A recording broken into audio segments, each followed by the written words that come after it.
Hi there and welcome to Planet Zoo. So this week I've been working on my British inspired zoo and I finally added an actual animal to the zoo. I hadn't really done anything with this zoo for a couple of months and I figured it was time to drop back in. So I'd made the entrance and this mansion house, which I'm fairly pleased with how they've turned out.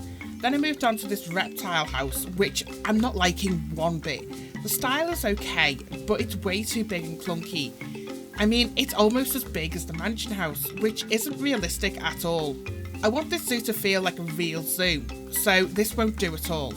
I think what I'm going to do is I'm going to scrap this and start again. Try and make something with a smaller footprint that maybe has fewer exhibits in it, but I want it to fit in a little better. Anyway, so what have I been working on this week? Well, I've built up the train station and we now have this little toilet block here, which is like a one-storey red brick building, which I think is pretty typical of a toilet you'd find in a zoo like this. I also added this little map notice board here. When the zoo is more complete, I'll add the map on here once I know the rough layout of the zoo. I've also added my gift shop here. Now, this is a modern design, which is in stark contrast to the traditional red brick Victorian stuff I've got going on over here.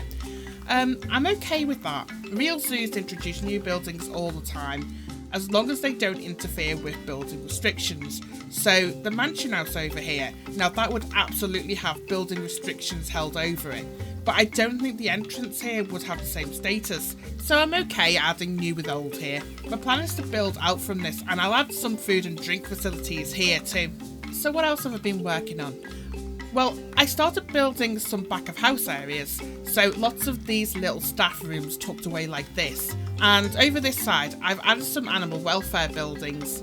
Back of house would realistically be very plain, no need for fancy decorations away from the guest eyes, so I've kept this area like that. The only thing I'm not sure about here is the animal access. The gate here is fine for humans, but transporting animals, I think it's a bit tight, so I might need to widen this a little bit. That brings me nicely onto the new animal habitat I've set up here, the tiger trail. The tigers are the first animal residents of the zoo, and I've set this up so you walk through this enclosed building, and this gives you a view of their sleeping cave. That brings you around to the outside viewing area, which I've set up with this double fence so you don't get people trying to stick their hands inside the enclosure, which you know some fool probably would do trying to pet the kitties. I've kept this habitat natural, so there's some climbable stone areas, and I've got this little log bridge across the water here, but there isn't anything that looks too much like a man-made structure. Now, even though the game doesn't have realistic animal handling, I've set up an entrance system here which, if you imagine this as another roller barrier here, this would be a way to get the tigers in and out of the enclosure safely. The other thing I've started working on here is extending the railway line.